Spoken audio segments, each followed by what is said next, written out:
Buenos días, bienvenidos sean a esta escuela dominical y como ustedes saben, la ocasión anterior, la semana pasada, tuvimos por ahí un problema técnico y nos vemos en la necesidad de retomar la clase y vamos a dar un breve repaso porque todavía faltaba más de esta clase. Como les había dicho, el título de este tema es Cristo, la clave de la interpretación. Y todo esto pertenece a una serie que vamos a estar considerando, la cual llamamos, o se ha llamado así, la teología del pacto. Y que todo esto es un tema introductorio, por lo cual, pues es muy importante no pasarnos en algunos detalles para que podamos considerar cómo debemos estar interpretando las escrituras eh, y tomando este tema a partir de ellas. Así que, bien, vamos a comenzar con una breve oración y continuaremos con nuestro estudio. Oramos a nuestro Dios. Señor, te alabamos y te bendecimos, Padre, te damos gracias. Queremos poner en tus manos, Señor, nuestras vidas, nuestros pensamientos, nuestras palabras. Queremos acercarnos con reverencia en nuestros corazones, en nuestros pensamientos a tu palabra. Que tu Espíritu, Señor, nos guíe, nos ilumine para poder dar la palabra que necesita tu iglesia y aquellos, Padre, que nos escuchan. Bendice, por favor, mi vida, Señor. Permite que cada una de mis palabras, Señor, pueda ser guiada por tu Espíritu conforme a tu palabra. Te alabamos, Señor. Pedimos estas cosas en los méritos de nuestro amado Salvador. Amén. Bien, habíamos comenzado pues, o habíamos dicho que este tema pertenece a una serie llamada Teología del Pacto y en primer lugar dijimos que es una introducción y principios hermenéuticos y es muy importante para nosotros. Partíamos de Lucas capítulo 24 del verso 13 al 27 y no de una forma muy exhaustiva, pero pudimos extraer de estos versículos principios generales y una nota mental que debemos de tomar. Primero acerca de los discípulos, que estos hombres tenían una información cierta, veraz, pero aún así estaban tristes. Ustedes recuerdan estos hombres camino a Emaús, ellos van conversando, van discutiendo acerca de las cosas que estaban sucediendo, pero ellos sin embargo estaban tristes y conocían muy bien a Jesús, es decir, sabían quién era Cristo, era un varón de Dios y que fue entregado a la muerte. Y dice que ellos esperaban que Él fuera el que había de redimir a Israel. Sin embargo, esta información, aunque era veraz, aunque era cierta y estaba bien dirigida, es decir, estaba pensando en la persona correcta, en Cristo, aún así ellos no entendían. Esto ya nos dice mucho a nosotros que nos acercamos a las Escrituras y aunque tenemos cierta información veraz, puede ser que nos enfrentemos, y sucede muy seguido de hecho, que nos enfrentemos a ciertas cosas y las veamos como cosas que ciertamente no entendemos aún. Esto ya nos lleva a que hay una manera de ir creciendo en esto y de entender mejor las Escrituras. Esto nos llevó a la segunda parte de este pasaje donde dice que Jesús les dice insensatos, hablando de una responsabilidad de parte de ellos en que habían sido tardos para creer, tardos de corazón para creer lo que las Escrituras decían. Y Cristo mismo los lleva al Antiguo Testamento y les dice que era necesario que Cristo padeciera, y entrara en su gloria y que tanto los profetas como Moisés habían hablado de él. Y que todas las escrituras le declaraban, todas las escrituras mencionaban o afirmaban la persona y la obra de Cristo. Así que de esa manera, de una forma sencilla, concluíamos que el Antiguo Testamento habla de Cristo, de su persona y de su obra. También decíamos, estamos repasando, hermanos, así que ténganme paciencia, por favor. En Mateo 1:1 lo vimos de forma muy general, que en el Nuevo Testamento no vamos a tener ningún problema porque evidentemente el Nuevo Testamento trata de la persona de Cristo. Dice, libro de la genealogía de Jesucristo. Inicia Mateo diciendo que es Cristo el centro de su mensaje, es hijo de David e hijo de Abraham. Y Apocalipsis 22, 20 al 21, al final de las Escrituras, dice que el que da testimonio de estas cosas dice, ciertamente vengo en breve. Es una aseveración de Cristo, a lo cual se responde, amén, sí, ven, Señor Jesús, la gracia de nuestro Señor Jesucristo sea con todos vosotros. Entonces, no tenemos problema para entender que el Nuevo Testamento habla de Cristo. Quiero que vayan rápidamente a Lucas capítulo 24, verso 44 al 47.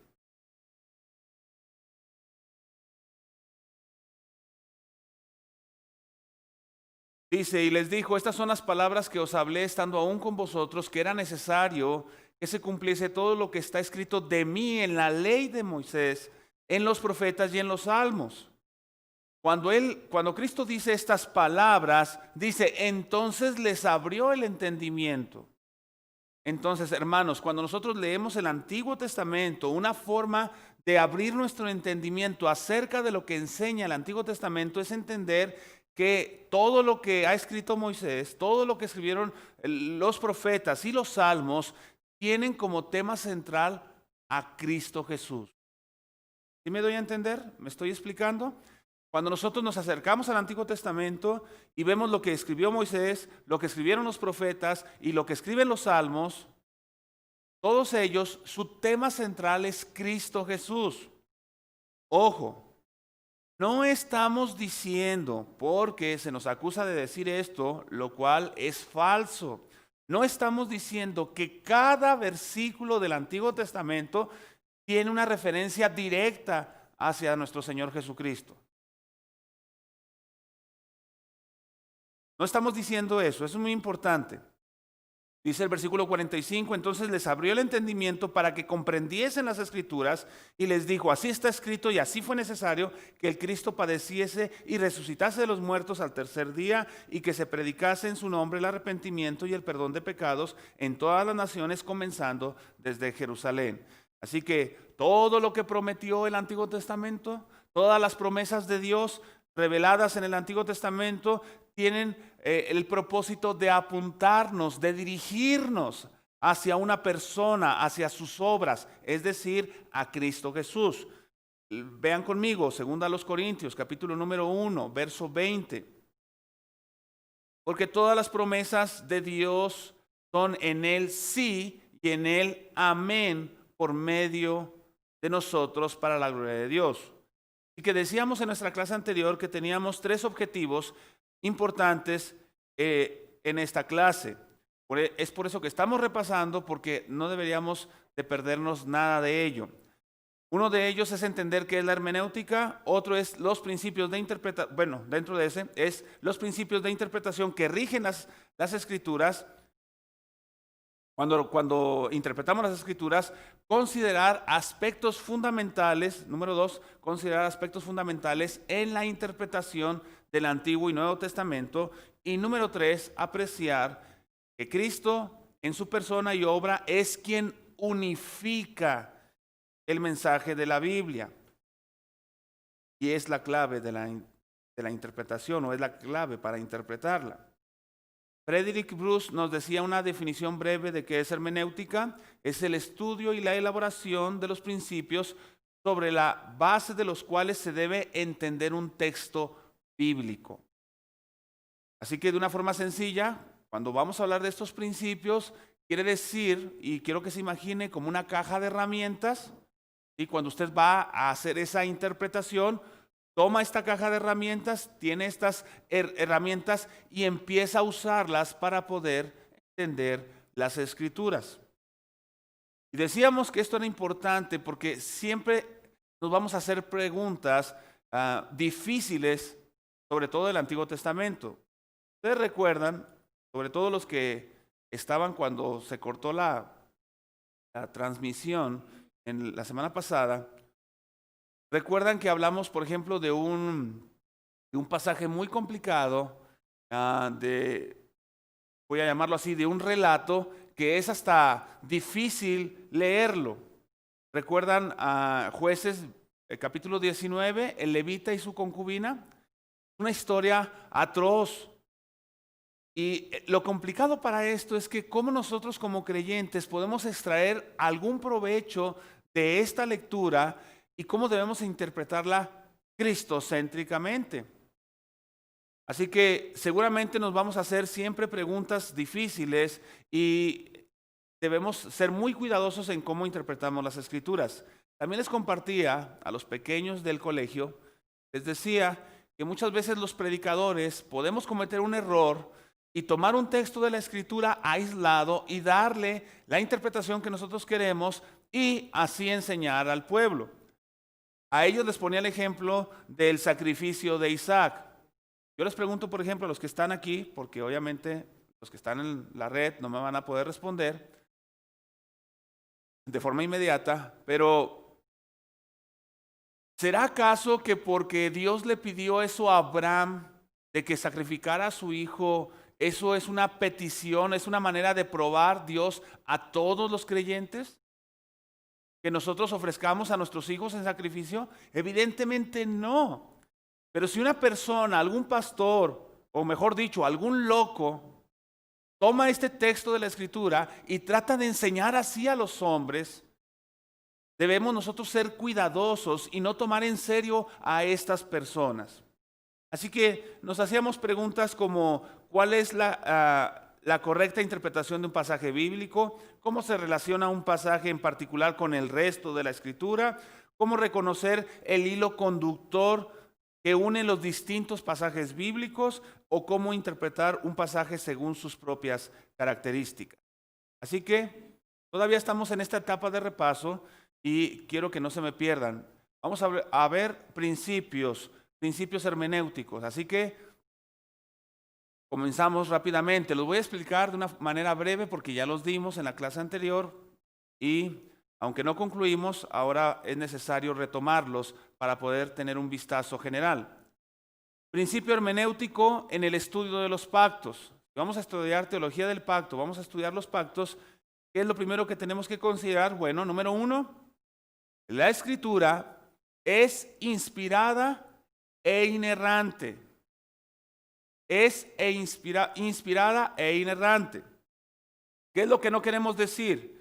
Cuando decimos que la Escritura es inspirada, no estamos diciendo que a alguien, por la providencia de Dios, se le ocurrió tomar los escritos de Moisés, los escritos de David, los escritos de Samuel o los escritos de los profetas, los tomó y ahora sí Dios le pareció muy buena idea, sopló en ellos y ahora la Biblia ha sido inspirada por Dios.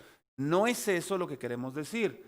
Estamos diciendo que Dios se acercó a los hombres revelándose a sí mismo de una forma redentora para que ellos de forma dinámica, no anulando su voluntad, es decir, cuando David escribió, él quería escribir, y sin embargo, aunque David era el autor de esos salmos, Dios era el autor final de esos salmos. Eso es lo que queremos decir con inspirada, que Dios está detrás de todos los textos bíblicos. Y por lo tanto también afirmamos que la Escritura es inerrante, no falla. Toda la Escritura fue exhalada por Dios y tiene la misma autoridad y vigor. Dice la verdad en todo cuanto se refiere y no contiene errores. Tiene muchos autores humanos, pero un solo autor final. Número 2, la Escritura es una unidad. Es un solo libro, aunque está compuesto de muchos libros. Es un solo autor, Dios, aunque muchos autores humanos son los que la escribieron. Es un solo plan, es la voluntad de un Dios perfecto. Y por lo tanto las Escrituras son complementarias y no contradictorias. Dice Richard Gaffin, el primer principio de la hermenéutica es la unidad de la Biblia. la reflexión hermenéutica no tiene una tarea más importante que pensar en la unidad de la Biblia. Aclarar esta unidad y la forma en que controla la interpretación es muy importante. La unidad de la Escritura implica su claridad. Su unidad garantiza ese sentido pleno y unificado. Es decir, por ejemplo, ustedes saben que hay una escuela de interpretación llamada el dispensacionalismo. Ellos toman la Escritura, por decirlo así, toman una fase de ella, de Adán hasta Noé, y dicen, esto quiere decir esto para ellos y nada más, se acabó. Viene una nueva dispensación y ahora las cosas son diferentes, se anula todo lo anterior y se sigue con una cosa nueva. Despegando en un sentido o fragmentando las Escrituras. Por eso es que nosotros no estamos de acuerdo con esta escuela de interpretación. Hay una unidad en lo que pasó con Adán, con lo que pasó con Noé, y lo que pasó con Abraham, y lo que pasó con Moisés, y lo que pasó con David, y así sucesivamente. ¿Estamos, hermanos? Bien. Número 3, otro principio. La Escritura manifiesta diversidad.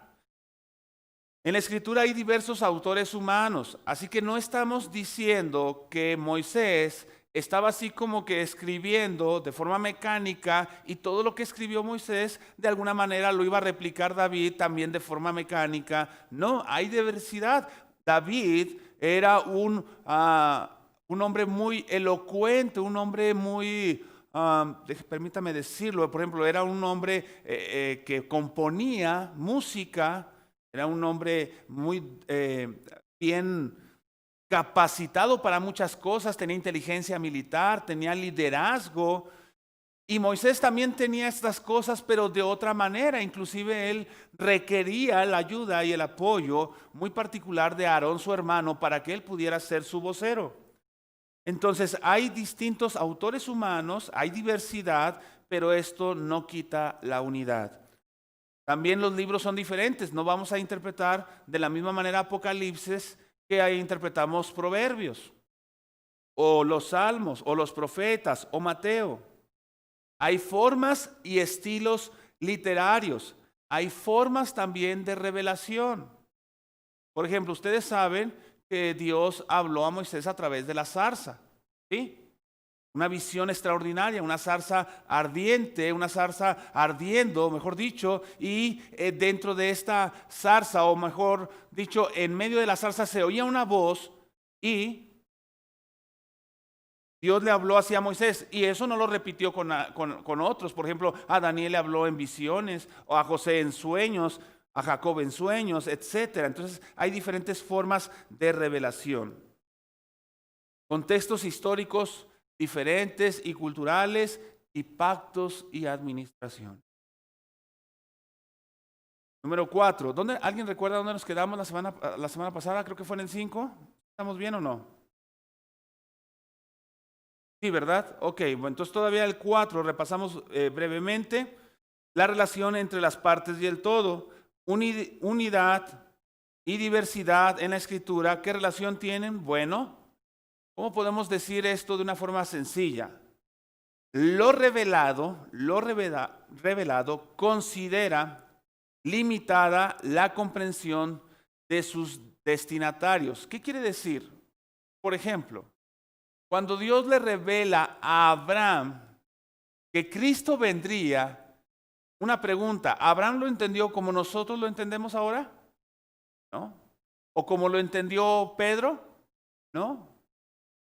Sin embargo, hay una relación en cómo lo entendió Abraham con nosotros, porque de hecho Abraham es llamado el padre de la fe. Y aunque él tenía una limitación de comprensión, la fe podía ser ejercida, en este caso, en el objeto indicado, en Dios, para que Abraham fuese salvo. Y nosotros, de la misma manera que Abraham, también ejercemos fe en el objeto indicado, es decir, Dios, y también podemos recibir la justificación. ¿Estamos? Entonces aunque vemos una limitación, también entendemos que esta revelación ha sido eficiente o eficaz tanto para Abraham como para con nosotros, o para Pedro, o para Pablo.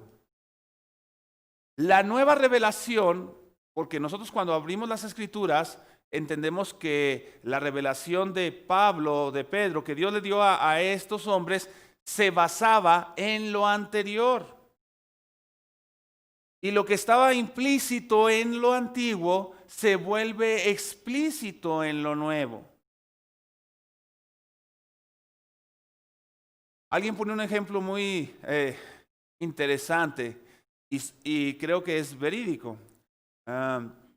Dicen que unos hombres, al parecer en Bolivia, tomaron la Biblia y empezaron a ver que había sacrificios. Y los sacerdotes se vestían de una manera. ¿Y qué creen que hicieron estos hombres? Ellos dijeron, oye, esto nadie lo hace. ¿Qué tal si nosotros lo empezamos a hacer? Y querían ofrecer sacrificios y vestirse como sacerdotes y así, aún así, llamarse cristianos. ¿Usted cómo ve eso? ¿Suena consistente? ¿Suena lógico? ¿No falta algo ahí? Definitivamente hay algo que no está bien entendido. Así que es lo que estaba implícito en el antiguo, el nuevo lo revela de forma clara. Ninguna persona seria, lógicamente coherente en lo que lee, diría que es necesario en el día de hoy estar haciendo sacrificios. Porque entendemos que eso fue parte del Antiguo Testamento y que se volvió explícito en la persona de Cristo en el Nuevo, porque ahora Cristo es el Cordero de Dios, es el sacrificio hecho de una vez y para siempre. Hebreos capítulo 1, versos del 1 al 4.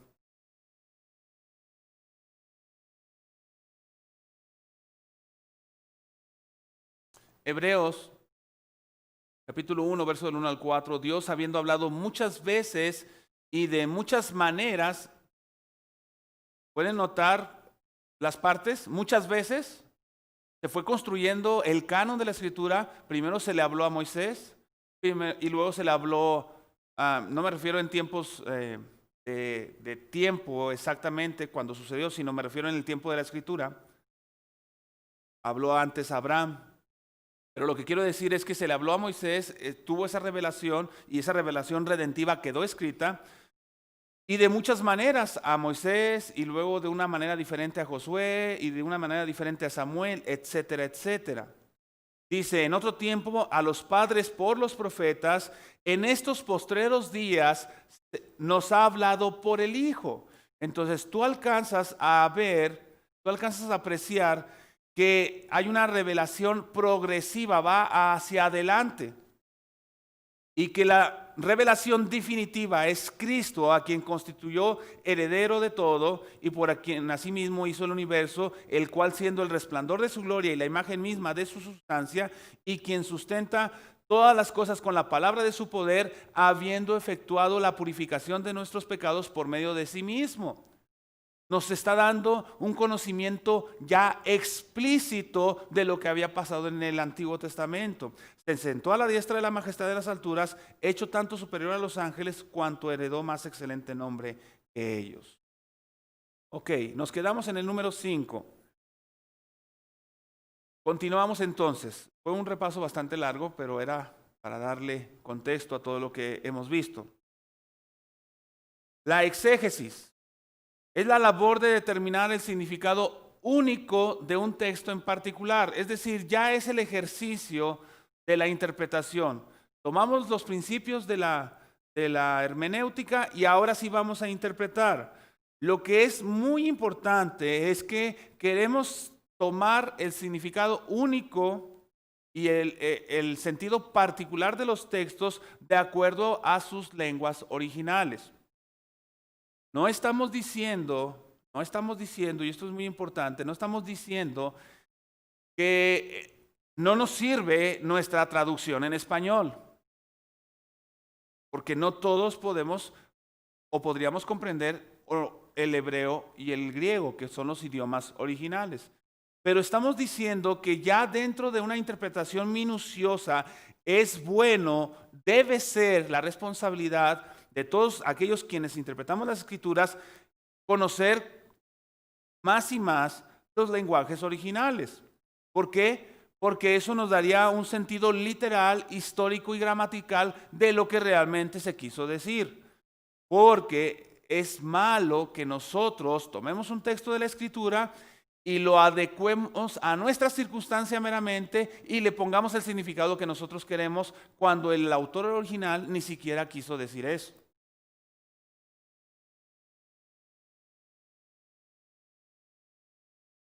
Cuando hablamos del método literal, histórico y gramatical, nosotros tomamos en cuenta también el sentido natural y obvio de las palabras. No vamos a andar haciendo malabares con un texto para tratar de decir lo que nosotros creemos que dice. No, debemos tomar ese sentido natural y obvio de las palabras. Y a la vez debemos considerar los estilos literarios. Por ejemplo, ¿cómo interpretamos el Nuevo Testamento hablando de Mateo? Usted empieza hablando en el capítulo 1, cuando las genealogías, usted empieza a pensar que todo lo que está diciendo Mateo es de forma alegórica, o está usando símbolos nada más para decir que Cristo desciende de Abraham o de David. Evidentemente no, ¿verdad que no? O sea, está diciendo que desciende y es literal. Pero también cuando Mateo llega a Mateo 13 y dice, Jesús les empezó a enseñar por parábolas. ¿Qué debemos de hacer? Pues tomar en cuenta que todo lo que dice ahí tiene un lenguaje figurado o metafórico. No significa que vamos a tomar literalmente lo que dice la parábola. Así que debemos considerar también los estilos literarios, contexto histórico, social y cultural. No debemos interpretar todo ni metafóricamente, ni todo literalmente, ni todo alegóricamente o simbólicamente. Está claro este principio, ¿verdad, hermanos? Porque cuando nos acercamos a la Biblia, corremos el riesgo de tomar las cosas con literalidad. Por ejemplo, yo no recuerdo, y si los que están aquí me quieren ayudar, el hermano David, cuando estaba enseñando acerca de este tema de la revolución sexual, una perspectiva bíblica, recuerdan que él mencionó, creo que sí lo mencionó, pero ayúdenme, sobre la frase que dice David acerca de Jonatán. ¿Sí? Entonces mucha gente dice, no, definitivamente ahí está hablando de la homosexualidad, ¿sí recuerdan? Pero no están considerando que David está haciendo un hipérbaton o una exageración, está usando una figura literaria para expresar el afecto que tenía para con su amigo. ¿Está bien? Entonces, ese tipo de cosas son las que debemos tener en cuenta. Número 6. La Escritura interpreta la Escritura. Muchos de ustedes conocen lo que la Confesión de Fe Bautista de 1689 dice al respecto. Lo voy a leer brevemente, pero debemos de entender que la Escritura es la autoridad final sobre su propio contenido. Dice la Confesión de Fe: la regla infalible de interpretación de las Escrituras la constituyen las propias Escrituras. Y por consiguiente, cuando surge una duda respecto al verdadero y pleno sentido de cualquier pasaje bíblico que no es múltiple, sino único, se debe buscar en otros pasajes que se expresen con más claridad. Y este es un tema también muy amplio, hermanos, pero no tenemos el tiempo. Pero definitivamente, cuando usted, por ejemplo, va a un pasaje, vamos a hablar de la segunda venida. Yo sé que a muchos les gusta el tema, ¿verdad? Y vamos a hablar de Apocalipsis 20. Y ahí habla del milenio y que Satanás es atado. Y cuando nosotros vamos a entender una doctrina, ahí está un lenguaje simbólico. Y yo les pregunto, para establecer una doctrina, y yo tengo aquí un lenguaje simbólico y voy a Mateo 12, o voy a Corintios 15, donde en un sentido empieza a hablar de las mismas cosas, pero de este lado lo maneja como una metáfora y de este lado como en prosa, o sea, es decir, de forma literal, y de este lado en simbólico. ¿Cuál de los tres pasajes debería de ser para mí el fundamento sobre el cual interpreto la Escritura? Evidentemente, el que está de forma más clara. No puedo poner como fundamento el simbólico, el difícil de interpretar, y luego pongo o ignoro los otros que son más claros. No, debo poner los pasajes claros a la luz o ponerlos como luz sobre los pasajes que son más difíciles de entender. Y esta regla muchas personas la quieren ignorar porque no les gusta o ellos piensan que su doctrina, si se halla en un texto, no quieren exponerla a otros pasajes porque piensan que puede ser contradicha y por lo tanto equivocada su interpretación. Y no es que la Biblia se equivoque, la Biblia no se equivoca, no se contradice tampoco. Por lo tanto, esta regla de interpretación es muy apropiada. La Escritura interpreta la Escritura. ¿Los que están aquí tienen alguna pregunta?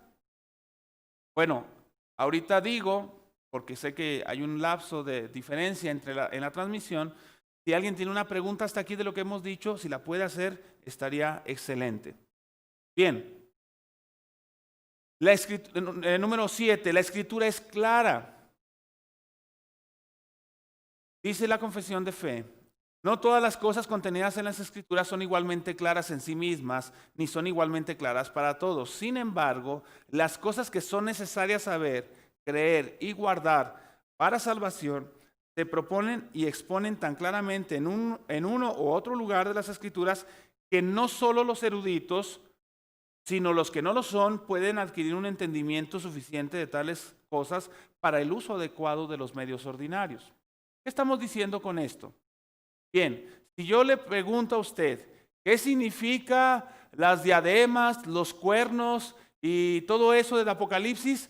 ¿Y cuál es su aplicación en el día de hoy? Pues muchos nos vamos a quedar así y deberíamos o pensamos que necesitamos algún doctorado en el libro de Apocalipsis para poder entender eso. Bueno, pero no es importante, pero no es lo más importante ni lo más claro que hay que entender de la Biblia. Pero si yo le digo a un padre de familia, a un esposo, le digo, dice la Biblia, ama a tu esposa como Cristo amó a la iglesia. ¿Hay alguna complicación de entender? No, ¿verdad que no? Si le digo al inconverso, arrepentíos si no pereceréis, ¿hay alguna complicación, algunas herramientas exegéticas extraordinarias o hermenéuticas que nadie ha usado? ¿Lo necesito? No. Cualquiera lo puede entender. Entonces, también debemos acercarnos con este principio. La Biblia sí es clara en muchas partes. De hecho, el problema es que hay unas personas que las cosas claras le quieren buscar mucho ruido ahí. No, es que en realidad quiso decir esto. No. Cuando Dios se propuso decir algo, lo dijo y lo quiso decir y punto. ¿Estamos? Bien. Número 8. La Escritura contiene tipos que se cumplen en Cristo. Es por eso importante entender el Antiguo Testamento desde esta perspectiva, porque hay personas, cosas o instituciones del Antiguo Testamento que prefiguraban, que nos estaban dando un anticipo, les estaban dando, permítame usar la palabra, una revelación, aunque no plena, pero sí necesaria para que ellos pudieran comprender que vendría Cristo. Así que ya este principio en que la Escritura contiene tipos ya nos asume o nos deja asumir que hay una prioridad del Nuevo Testamento. Ahorita vamos a ver eso. Debemos tener un sentido más profundo. Presuponemos lo siguiente, que la revelación es progresiva. ¿Sí vieron lo que dice Hebreos? Dice que Dios habló de muchas maneras y muchas veces a los padres por los profetas. ¿Sí está bien? Bueno, hay una revelación progresiva. Es más clara conforme va pasando el tiempo. ¿Fue tan claro para Abraham como fue tan claro para Moisés? No. Sí entendió Abraham unas cosas, pero para Moisés fue más claro. Y cuando David llegó después, fue más claro para David que para Moisés.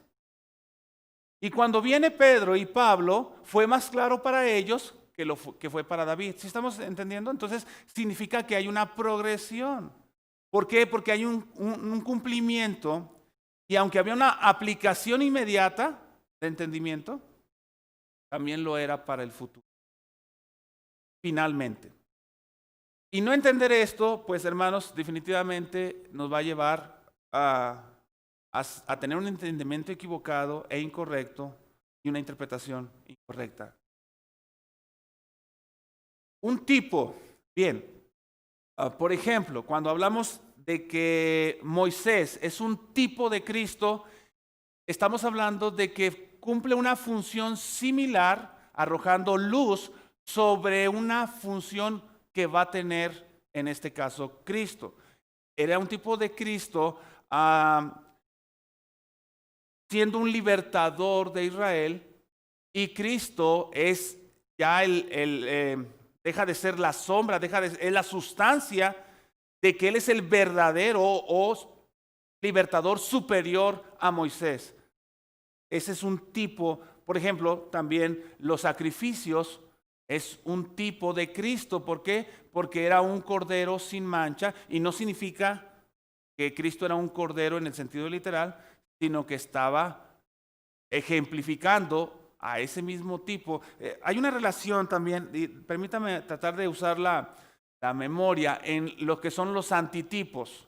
Por ejemplo, Moisés y Adán y algunos otros son tipos y también son antitipos de Cristo, porque reflejan aspectos que Cristo sí era, pero reflejan aspectos que Cristo, o que se contrastan con Cristo, que Cristo no era o que era superior a ellos. Espero darme a entender, porque aunque no es el tema, sí es importante mencionarlo, porque están ellos prefigurando. El tipo, por ejemplo, prefigura o anticipa que vendrá algo superior a ellos. Me explico, ¿verdad? Vamos a verlo más adelante, porque vamos a hablar de pactos y ahí también veremos algo acerca de los tipos. ¿Sí, hermano? Bien. El Nuevo Testamento está velado en el Antiguo y el Antiguo está revelado en el Nuevo. Es decir, si nosotros nada más leemos el Antiguo Testamento, como lo leyeron, por ejemplo, los apóstoles, definitivamente entendemos que hay cosas que estaban veladas, pero con el Nuevo Testamento vienen a ser clarificadas. Así que nosotros no debemos inventar interpretaciones de ciertos textos que ya fueron clarificados en el Nuevo Testamento. Por ejemplo, ustedes recuerdan cuando Pedro le dice a los del Pentecostés, en el día del Pentecostés, les dice, ¿esto concuerda con las palabras del profeta Joel? Entonces Pedro ya estaba interpretando con mayor claridad lo que Joel había profetizado y se estaba cumpliendo en ese momento. Yo no puedo ir a Joel y darle la interpretación que yo quiero a ese pasaje, porque lo implícito, o en este caso lo velado que tenía Joel, ya fue clarificado por Pedro. Otro ejemplo, el autor de Hebreos dice que Jeremías 33 se cumplió con Cristo. Entonces yo no puedo estar metiendo una interpretación en Jeremías cuando dice, he aquí haré un nuevo pacto con la casa de Israel, si ya el autor de Hebreos me dijo que ese nuevo pacto llegó con Cristo. Entonces hay una prioridad, ese es el noveno principio, hay una prioridad del Nuevo Testamento. No estamos diciendo, ojo, porque muchas personas nos pueden malinterpretar, no estamos diciendo que el Nuevo Testamento es el único que debemos tomar y el Antiguo Testamento no. No estamos diciendo eso, solamente que hay una prioridad a la hora de interpretar. Yo no puedo sacar una conclusión por mi interpretación del Antiguo Testamento que contradiga algo que el Nuevo Testamento establece. Repito esto, yo me acerco al Antiguo Testamento y yo no puedo sacar una conclusión de mi interpretación del Antiguo Testamento que contradiga lo que el Nuevo Testamento ya establece. Hay una prioridad porque el Nuevo Testamento es el comentario, alguien lo dijo muy atinadamente, es el comentario inspirado del Antiguo Testamento. El Nuevo Testamento es el comentario inspirado porque es el Espíritu Santo el autor de las Escrituras y el que inspiró a Pedro y a Pablo y a los autores del Nuevo Testamento definitivamente es el mismo que nos dejó ver solamente una parte de lo que venía en el Antiguo Testamento.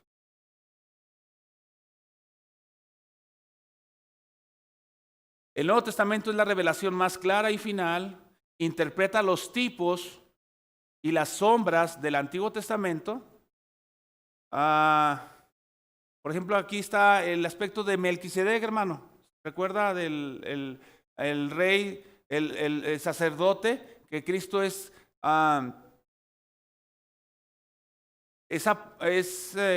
permítame usar la palabra, es dirigido o diciendo que es según el orden de Melquisedec en su sacerdocio. Entonces, esa figura que se encuentra en el Antiguo Testamento, esa persona, nos viene a revelar a alguien superior, en este caso a Leví, como lo dice el escritor de Hebreos, y por lo tanto, Cristo es sacerdote según el orden de Melquisedec.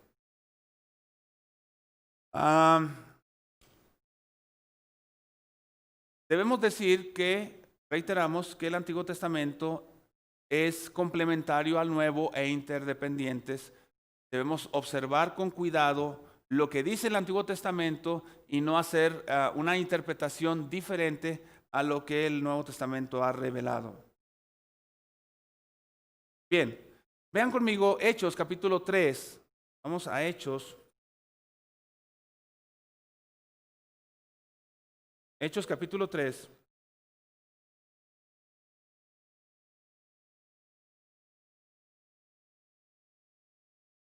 ¿Cuánto tiempo llevamos, hermano? ¿Alguien sabe? ¿Cuánto? ¿En serio? 40. Ok, gracias. 10 minutos nos quedan. Bien. Vamos a ver esto de forma un poco rápida. Hechos 3, 18. ¿Lo tenemos? Dice, pero Dios ha cumplido así lo que había antes anunciado por boca de todos sus profetas, que su Cristo había de padecer. ¿Quiere decir esto acaso, hermanos, que cada uno de los profetas se tomó el tiempo para decir que Cristo había de padecer? Vean lo que dice el versículo. Dice, por boca de todos sus profetas, que su Cristo había de padecer. Si nosotros interpretamos el Antiguo Testamento, debemos ver que lo que quiere decir la Biblia, por ejemplo en este pasaje, es que el centro, el mensaje central de los profetas era Cristo. Así lo entendieron los apóstoles. Es un libro sobre su persona y su obra, en promesas, anuncios, símbolos, sombras y tipos. No es una reinterpretación forzada. De hecho, yo les explicaba a los niños del colegio, en la clase de Biblia, les decía que Cristo aprendió su llamado de Dios a través de leer el Antiguo Testamento. Él cuando hacía preguntas a los doctores de la ley, es porque podía ver en el Antiguo Testamento que Dios le llamaba para su ministerio. Aunque era un niño, él pudo ir entendiendo esto progresivamente, dado su naturaleza humana, que tenía ciertas limitaciones. Creció en conocimiento. Dice que crecía en gracia para con Dios, para con los hombres, crecía en estatura y en sabiduría. Él es el cumplimiento del Antiguo Testamento. Cristo cumple el Antiguo Testamento. Así se evangelizó a los judíos. Por ejemplo, comúnmente nosotros, ¿qué hacemos para evangelizar? Pues tomamos algún capítulo del Nuevo Testamento y le decimos, tomamos Romanos 3, ¿verdad? Y le decimos a las personas que todos estamos bajo pecado. Pero ¿qué pasa si no tuvieras ni Mateo, ni Romanos, ni Efesios? Todo el Nuevo Testamento. ¿Podríamos evangelizar desde el Antiguo? Pues sí podríamos. Porque así lo hicieron los hermanos de la iglesia primitiva. Cristo es el centro del Antiguo Testamento. No significa que la audiencia original no pudo entender nada. Entendieron promesas centrales. Cristo nos dice que Abraham vio su día y se gozó, porque él entendió que un descendiente suyo sería el Redentor, y él tomó esto. Nos parecemos a ellos en un sentido porque aguardamos un cumplimiento pleno. Ellos estaban esperando la venida del Mesías. Muchos no lo vieron con sus ojos, pero llegó el Mesías. Ahora que el Mesías fue ascendido a la diestra del Padre, ahora nosotros estamos esperando su segunda venida y estamos esperando un cumplimiento pleno. Muchas veces ellos no entendieron algunas cosas, como Daniel, o como se nos dice en Zacarías o en Números, que hay cosas que cuando Dios reveló algo, muchos no entendieron, se quedaron así sin saber quién era, o sin saber qué cosa estaba anunciando. ¿Qué queremos decir? Que el mensaje central en cada página es Cristo, no necesariamente, sino que cada verso tomando por sí mismo, no estamos diciendo que cada verso por sí mismo contenga una alusión directa, sino que el impulso central de cada pasaje, parezca lo que parezca, el pasaje de Jueces 19, su idea central es llevarnos a entender o a conocer cómo Cristo vino o por qué Cristo vendría. Así lo interpretaron también los del Nuevo Testamento. Hermanos, en conclusión, la esencia de la Biblia como un todo es Cristo, su persona y su obra. Él es la revelación suprema de Dios a los hombres para salvación. Así que si yo quiero aprender de alguna doctrina, tengo que verlo a la luz de la obra y del ministerio de Cristo. Si no lo hago, puedo perderme. Como lo decía también el pastor Sam Waldron, que Cristo es la llave de las profecías. Si yo voy a una profecía, tengo que entenderla a la luz de la persona y la obra de Cristo.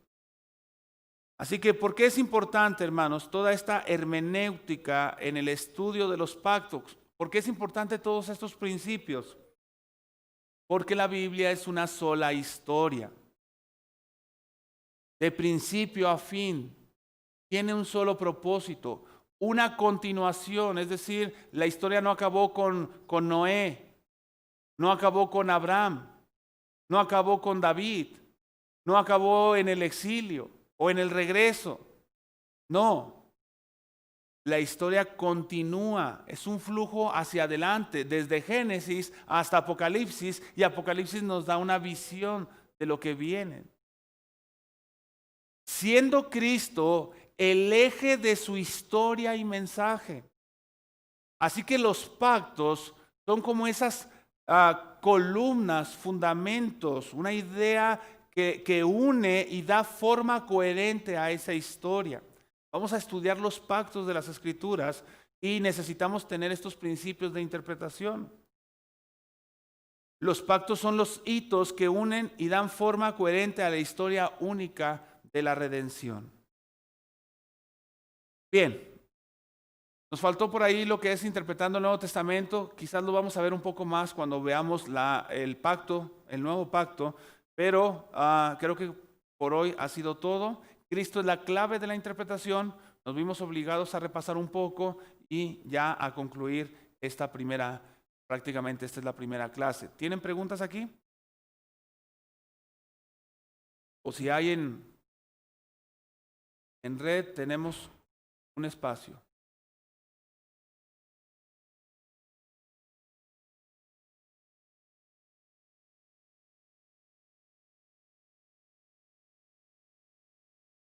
¿Listos para un examen? Bien.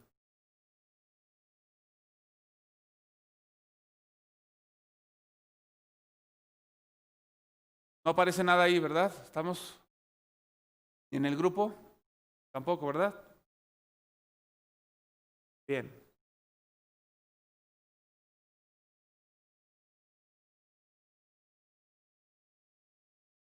Bien, alguien que me diga dos principios de interpretación.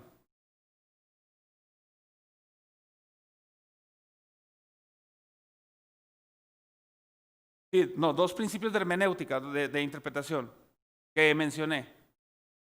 Que creyeron que no les iba a poner examen, ¿verdad? No, sí, póngalo. A ver, hermano, allá.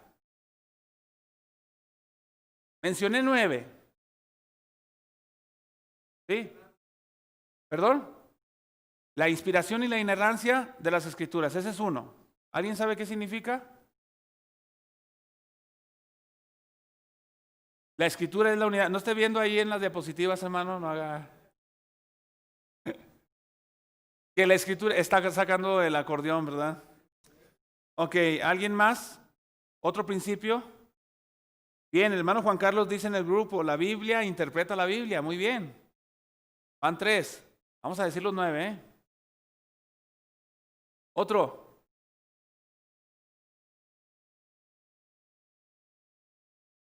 ¿Verdad, hermanos? Es que son muchos, son varios, pero sí debemos tenerlos claros. Por ejemplo,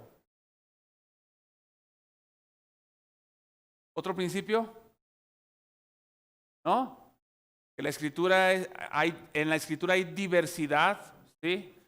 Que no puedo interpretarla siempre de la misma manera, pero que también debo ser cuidadoso y usar el otro principio, el que es literal, gramatical y,